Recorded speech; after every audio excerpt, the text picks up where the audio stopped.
नगर परिषद बांका का चुनाव होना है, जिसकी तारीख तय हो गई है, नामांकन की भी तारीख तय हो गई है और आप अपने स्तर से तैयारी भी शुरू कर दिए हैं। बतौर चेयरमैन, नगर परिषद के सभापति के तौर पर इस बार आप किस्मत आजमाना चाहते हैं। तमाम भीड़ के बीच में वोटरों से ये अपेक्षा आप कर रहे हैं कि वोट मुझे दीजिए, ताकि हम बांका नगर परिषद के सही तरीके से विकास की रूपरेखा को खींच सकें। आखिर आप अपनी तरफ वोट करने के पीछे और इस तरह की मेहनत जो आप कर रहे हैं, तो जनता इस बात को समझना चाहती है कि आप ही को वोट क्यों दे और सभापति आप ही को क्यों बनाए। सबसे पहले तो मैं आपको धन्यवाद देता हूं जनहित से जुड़े मुद्दों को उठाने के लिए। मुझे इस चुनाव में आना मेरी कोई मजबूरी नहीं, मेरा ये शौक़ है।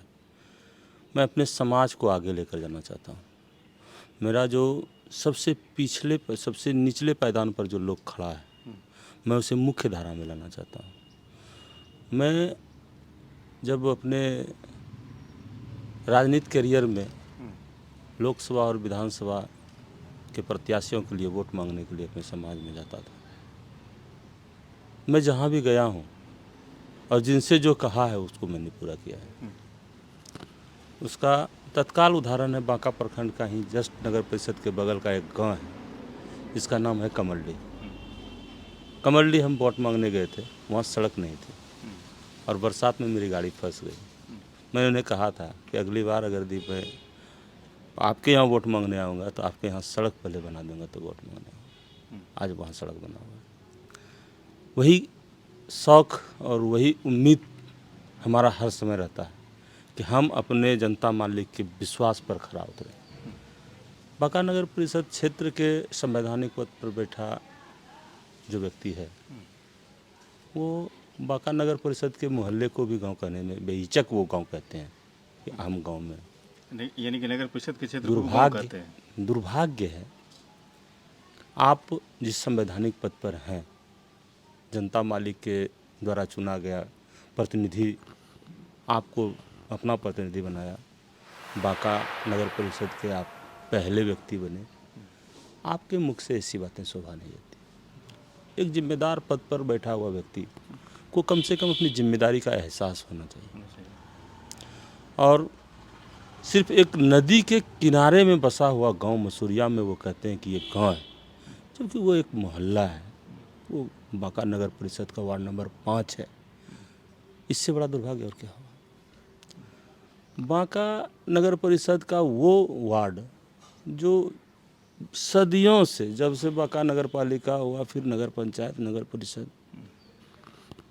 जिन्होंने हमेशा चेयरमैन देने का काम किया, सभापति देने का, वो मुख्यधारा से दूर है। इसकी लड़ाई कौन लड़ेगा। मैं अपने समाज के लोगों को सिर्फ ये कहता हूँ कि जब तक आपके समाज का आपका लड़का, आपका भाई, आपका बेटा उस जगह पर नहीं जाएगा, आपकी बात नहीं करेगा। अपने समाज को हम जगाने का भी काम कर रहे हैं और उसके हक और हुकूक की लड़ाई लड़ने के लिए भी हम तैयार हैं और इसी लड़ाई को अंजाम तक देने के लिए मैं इस चुनाव में आया हूँ। जहाँ जात पात धाक धर्म पर वोटिंग होती है, आप उन चीज़ों से कैसे लड़ेंगे। हालांकि इस बार तो आपको मौका मिला है कि जनता आपको सीधे चुनेगी, सभापति को इस बार सीधा चुनना है, लेकिन फिर भी जो जातीय आधार पर और धार्मिक आधार पर जो वोटिंग होती है, उससे आप कैसे तैयारी है। मैं जाति को नहीं मानता और बांका नगर परिषद के तमाम मतदाता मालिक को ये बात पता है।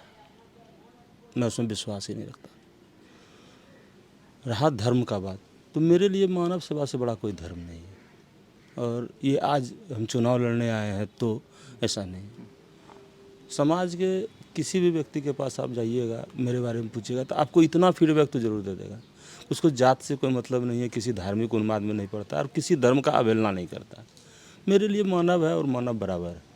कोई रहे, मेरा भाई है, मेरा बेटा है, या समाज के किसी और गैर धर्म, गैर जात, जिस जो कर लीजिए, हम तो इसको खैर कभी समझे ही नहीं। +2 तक तो हम लोग जानते भी नहीं थे। हम खुद जात पर विश्वास नहीं करते, जानते भी नहीं थे कि हम वो जात है तो फलना हम भी जाते हैं, मेरा भी जात है।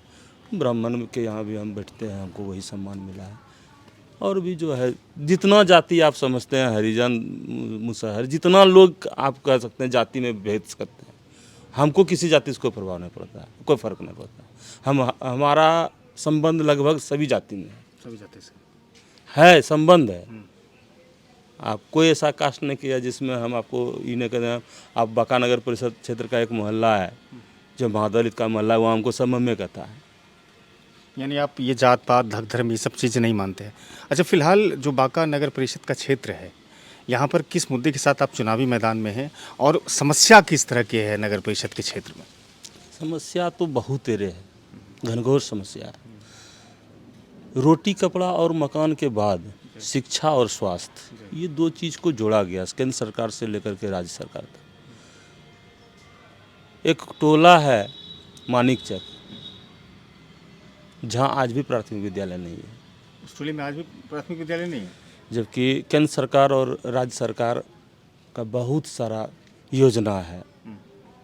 उसके बाद सर्व शिक्षा अभियान का न जाने क्यों बांका नगर परिषद क्षेत्र में ही हवा निकल गया है। बांका नगर परिषद क्षेत्र का वार्ड नंबर 1, वहाँ की बच्चियों को पढ़ने के लिए ग्राम पंचायत के स्कूल में जाना पड़ता है। बहरा पंचायत के पढ़ड़िया गांव में जाते हैं पढ़ने के लिए, मिडिल स्कूल की शिक्षा वहाँ नहीं हो पाती। ऐसे बहुत से मुद्दे हैं। बहुत सारा स्थानीय लोगों को जो हॉस्पिटल की व्यवस्था होनी चाहिए, वो हॉस्पिटल सदर हॉस्पिटल है 3 किलोमीटर दूर है शहर से। जो व्यक्ति शहर मुख्यालय में ही 6 किलोमीटर से आता है, उसको तो 9 किलोमीटर दूर पर हॉस्पिटल मिलता है। जबकि गांधी चौक पर भी हॉस्पिटल है, सिर्फ उसको चालू कराने की आवश्यकता है। मैं बांका के जनता मालिक को ये भरोसा दिलाता हूँ कि मैं अगर बांका नगर परिषद का चुनाव जीत जाऊँगा तो मैं इसको जरूर चालू कराऊँगा। अच्छा, और ऐसी अनेकों अनेक समस्याएं हैं। अच्छा, एक प्रमुख समस्या ये भी है गुड्डू जी कि ये बांका जो नगर परिषद क्षेत्र है, यहाँ पर सुनने में ये भी आता है कि जो खाली ज़मीन रहती है, परती ज़मीन जो रहती है, वहाँ से भी टैक्स वसूली की जाती है। ये मुद्दा सबसे पहले मैंने इसको उठाया है कि बांका के जनता को ठगने का जो प्रयास चालू है, शोषण करने का जो प्रयास किया जा रहा है, ये अंग्रेज़ों को जिस समय गुलामी के सब जो गुलाम देश था, उस समय अंग्रेज का जब शासन था, तो लोग क्या करते थे, टैक्स लगान नहीं दे पाते थे तो ज़मीन नीलाम हो जाती थी। आने वाले समय में हमारे पूरे भविष्य के साथ खिलवाड़ हो रहा है, और ये लड़ाई सिर्फ पूर्व और वर्तमान की है। एक और चीज़ गुड्डू जी ये भी हम कहेंगे, चूँकि आप राजनीतिक दल से भी जुड़े हुए हैं, खाली ज़मीन पर टैक्स लगाना, चूँकि बांका पहले से ऑलरेडी बिहार का पिछड़ा जिला हुआ है। जब जिला भी पिछड़ा है तो शहर भी कहीं ना कहीं आधारभूत संरचनाओं के अभाव में जूझ रहा है, तो खाली ज़मीन पर टैक्स लगा देना, ये तो कहीं ना कहीं बहुत बड़ी, जो वर्तमान में सभापति हैं उसकी एक तरह की सुस्ती कही जा सकती है, या फिर उसके जनता के प्रति एक तरह की बहुत बड़ी उपेक्षा कह सकते हैं आप। इसको स्पष्ट हम कह देते हैं कि वर्तमान और पूर्व की लड़ाई में बांका का भविष्य बर्बाद हो रहा है। बर्बाद हो गया। बांका को बर्बाद करने के लिए ये दोनों आपस की लड़ाई को, मतलब एक दूसरे को नीचा दिखाने के लिए बांका के जनता को और नीचे गाड़ देने का प्रयास कर रहे हैं। ये सब ये संभव नहीं है, और इसकी लड़ाई हम लड़ेंगे। हम तो बोल रहे हैं बांका की जनता को, अगर मैं आ गया तो बिहार विधानसभा के गेट पर भी हमको धरना देकर के इसको वापस करवाना पड़ेगा। तो मैं इस लड़ाई को लड़ूंगा और अंजाम तक लेकर के जाऊंगा। अच्छा, आपको गुड्डू जी ये नहीं लग रहा है कि कल तक जहां सभापति या चेयरमैन बनाने की बात वार्ड पार्षद के माध्यम से होती थी, आज जनता के पास भी एक अच्छा अवसर है जो कि सीधे सभापति चेयरमैन वो चुन सकती है, तो आपको लगता है कि इस चुनाव में बदलाव देखने के लिए ज़रूर मिलेगा जनता की तरफ से? निश्चित बदलाव होगी। धनबल को जनबल से जवाब देना जरूरी है, और जनता मालिक है, जनता सब समझती है कौन क्या है, कैसा है, कौन क्या कर सकता है और कौन क्या करेगा, ये जनता को सब पता है। लेकिन जनता बहुत भोली होती है, सबको सुनती है, सबको समझने का प्रयास करती है। शहरी क्षेत्र में हम देखते हैं गुड्डू जी कि जब मार्केट की तरफ जब घूमते हैं तो दुकानदारों के पास जो एक समुचित व्यवस्था मिलनी चाहिए थी परिषद की तरफ से, वो का घोर अभाव है। चाहे फुटकरों की बात कर लें या फिर फुटपाथ पर रेहड़ी खोमचे लगाने वाले, उन लोगों के लिए भी कहीं सही तरीके से कोई व्यवस्था नहीं हो पा रही है, जिसके कारण से आए दिन जाम भी बांका पूरी तरह से त्राहिमाम रहती है। इसके लिए ये तो बहुत पीड़ादायक बात है। मेरे जितने भी फुटकर व्यवसायी हैं, खास करके वो वर्ग जो सब्जी बेचते हैं, उनको बहुत कष्ट होता है, बहुत कष्ट में हैं वो लोग, और उन लोगों के बारे में कभी कोई सोचा नहीं। अभी तक नगर परिषद से कुछ नहीं निकला। नहीं, अस्थाई हाट की व्यवस्था निश्चित तौर पर हम इंगित करेंगे। हर चीज़ को सजाया जाएगा, बांका एक नया बांका दिखेगा, उसका विज़न है मेरे पास। मैं सोचता हूँ कि बांका को कैसे बसाया जाए, कैसे बनाया जाए, इसके ऊपर बहुत बड़ा काम हम करेंगे हम जब आएंगे तो बांका की जनता को एक बार लगेगा कि नहीं, किसी बच्चा को हमने एक जगह दिया तो उसने कुछ करके दिखाया है। आपको ये नहीं लगता है गुड्डू जी कि आज से कुछ साल पहले जब बांका का गठन हुआ था, उसके बाद से बांका लगातार आगे बढ़ रहा है, चाहे वो जनसंख्या के दृष्टिकोण से या फिर बाजार के दृष्टिकोण से। अब बाहर के आने वाले लोगों की संख्या भी बढ़ रही है, चाहे वाहन की बात करें या फिर किसी और प्रकार की चीज़ों की बात कीजिए, भीड़ तो बढ़ रही है। लेकिन नगर परिषद बांका की तरफ से उसके लिए कोई ठोस और पुख्ता इंतजामात नहीं किया। बहुत ऐसी जगह में हम शौचालय नहीं देखते हैं, जहाँ पर महिलाएँ चलती है, बाजार में आती है, उनको बड़ा दिक्कत होने लगता है ही नहीं, शौचालय की व्यवस्था है ही नहीं। आप चले जाइए अभी समाहरणालय के पास, अंदर में व्यवस्था है सारी, बाहर कोई व्यवस्था ही नहीं है। अंदर व्यवस्था इसलिए है कि वो तो समाहरणालय का व्यवस्था है। बाहर गांव की जो महिलाएं होती है वो अंदर जाने से भी डरती है। बिल्कुल। पीने के पानी का साधन नहीं है, बैठने का जगह नहीं था, तो हमने बैठने का व्यवस्था करवाया है पूर्व सांसद के द्वारा। उसमें वहाँ जगह पर बनवाया यात्री शेड, वहाँ बैठने की व्यवस्था हुई। बहुत तरह का घोर अभाव, गंदगी से पटा हुआ रहता है। गंदगी से पटा हुआ है शहर। तो दावा करेंगे कि मैंने ये कर दिया, वो कर दिया। हवाबाजी और लफाजी के अलावा कोई काम है ही नहीं शहर में। आप चलिए, आप बांका नगर सभापति महोदय का एक इंटरव्यू था कि मेरे वार्ड में कोई भी नाला या कोई सड़क खराब नहीं है। आप चलिए, इसके जस्ट तीसरा गली समाहरणालय के जस्ट गली में अगर अभी बरसात हो जाए तो नाला का पानी ऊपर रोड पर आ जाएगा, आप चल नहीं पाइएगा उस सड़क पर। लेकिन वो दावा करते हैं। अब दावेदारी के लिए क्या कीजिएगा, कोई भी आदमी कोई भी दावा कर सकता है, लेकिन दावा करने से पहले ये सोचना जरूरी है, समझना जरूरी है कि हम जो बोल रहे हैं वो कहाँ तक सत्य है और कहाँ तक असत्य है।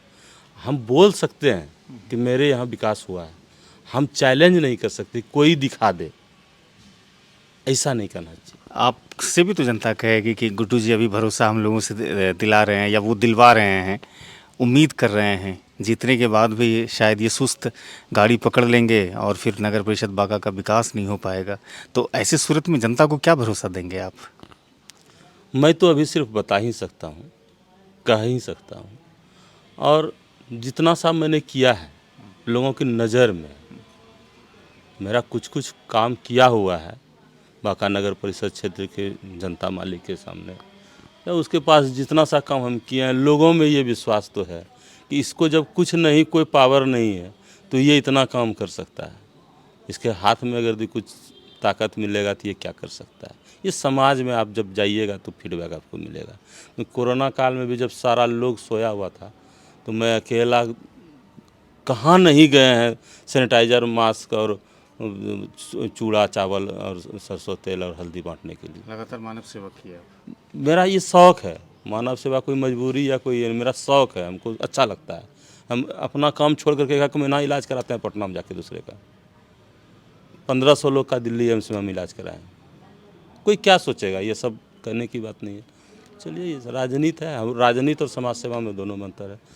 मैं ऐसा नहीं कि आज मैं आपको कह रहा हूँ या मैं वोट मांगने आज आ रहा हूँ, मैं दूसरों के लिए भी वोट मांगता हूँ। और ये आज से नहीं, हम 95 में पहला बार हम अमरपुर विधानसभा में सुरेंद्र सिंह के लिए वोट मांगे। हमको इसमें कहीं बहुत मज़ा आता है, यही काम हमको, हम आज तक मैंने पढ़ लिख करके कभी फॉर्म फिलअप नहीं किए किसी नौकरी के लिए आवेदन नहीं। आप राजद से जुड़े हुए हैं, लोग तो ये भी कह रहे हैं कि इम्बाई का समीकरण के आधार पर गुड्डू यादव ताल ठोक रहे हैं मैदान में। नहीं, ऐसा कोई बात नहीं। हम किसी समीकरण में विश्वास नहीं रखते हैं, जनता का समीकरण है। और मेरा जो एक्टिविटी है, मेरा जो कार्य प्रणाली है, उसमें कहीं से भी राजद में है, निश्चित तौर पर राजद में है, क्योंकि हम समाजवादी विचारधारा के लोग हैं। हर व्यक्ति किसी न किसी विचारधारा से जुड़ा रहता है, तो हम समाजवादी विचारधारा के लोग हैं। हमको मानवता पसंद है, मानव सेवा पसंद है, हम उस पर विश्वास करते हैं, हम उसके साथ काम करते हैं। रही बात कि माई समीकरण का, तो समीकरण अपने जगह पे, गुड्डू यादव का समीकरण A to Z का समीकरण है, तेजस्वी का समीकरण है। इसमें एमवाई का कोई लेना देना नहीं। इसमें MY अपने जगह पे है और गुड्डू यादव का समीकरण अपने जगह पे है। मैं दावे के साथ कर सकता हूँ कि ऐसा कोई जात, ऐसा कोई धर्म का लोग बांका नगर परिषद क्षेत्र में नहीं है जो हमको वोट नहीं करेगा। एक ही वोट दे, लेकिन हम आपको, ये आप घूम जाइएगा तो आपको पता चल जाएगा। ऐसा कोई जात नहीं जो मेरा वोटर नहीं है जो हमको वोट नहीं देगा। और ये कमांड है आपको? मैं दावे के साथ, मेरा संबंध है उससे, वैसा संबंध है। मैंने उसको डेवलप किया है। और ये आज का संबंध नहीं है। ऐसा नहीं कि हम आज चुनाव लड़ेंगे नगर परिषद का तो हम किसी वार्ड में जा रहे हैं, नहीं। इसके पहले भी हम अनवरत जाते रहते हैं। जिससे हमारा संबंध है, ऐसा कोई कास्ट का, हम तो आपको दावे के साथ आपकी करेंगे, कोई सीमा नहीं है, कोई ऐसा कास्ट नहीं है जिसमें मेरा संबंध नहीं है डायरेक्ट। इसलिए आप A to Z कहते हैं। मेरा कोई समीकरण नहीं, मेरा समीकरण गुड्डू यादव का समीकरण है। मैं अपने बूथ पर, अपने जिस दल से हम बिलोंग करते हैं, मेरा 4 बूथ है और चारों बूथ हमेशा लीड करता है। आप निकाल करके देख लीजिए मेरा, जबकि वो संख्या M-Y की संख्या यहाँ उतना नहीं है, लेकिन चारों बूथ पर हमारा पार्टी लीड करता है। तो बस ये A to Z का व्यवस्था है। चलिए, बहुत बहुत शुक्रिया गुड्डू जी बातचीत करने के लिए और अपना कीमती समय देने के लिए बहुत बहुत शुक्रिया आपका। आपको भी धन्यवाद इसके लिए। तो ये गुड्डू यादव थे, जो इस बार नगर परिषद बांका के सभापति के तौर पर संभावित प्रत्याशी हैं। और 9 मई से प्रक्रिया शुरू हो जाएगी नामांकन की, और फिर अगले तारीख यानी कि 9 जून को इसकी वोटिंग होगी और 11 तारीख को वोटिंग की गिनती हो जाएगी। तो ये तय हो जाएगा कि बांका नगर परिषद के लिए कौन नया चेहरा इस बार सामने आते हैं। हालांकि गुड्डू जी ये बातचीत में कहते हैं कि हमारा समीकरण M-Y का नहीं है, बल्कि A to Z का समीकरण है। हम किसी भी धर्म और जाति को नहीं मानते हैं, हमारे लिए सभी एक समान है। कोरोना की कुछ उपलब्धियों को वो गिनाते हैं। हालांकि आमतौर पर प्रत्याशी यही कहते हैं कि हमने जो मानव सेवा किया है, तो थोड़ी सी अब हम परिश्रम चाहते हैं कि जनता हमको परिश्रम दे। लेकिन 1-2 चीज़ें जो गुड्डू जी ने कही है आज नगर परिषद बांका के संदर्भ में, जैसे बहुत इलाके ऐसे हैं नगर परिषद के जहाँ पर आज भी मूलभूत सुविधा नहीं पहुंच पाई है। बहुत सारे इलाके ऐसे हैं जो सड़कों से नहीं जुड़ पाए हैं। कुछ ऐसे क्षेत्र हैं जहां पर सड़कें ये बनाए हैं, लेकिन अब ये उम्मीद जनता को दिलाते हैं कि इस बार बदलाव होगा और जनता मुझे आशीर्वाद देगी, तो एक नए बांका को हम पूरी पटल पर लाने की कोशिश करेंगे।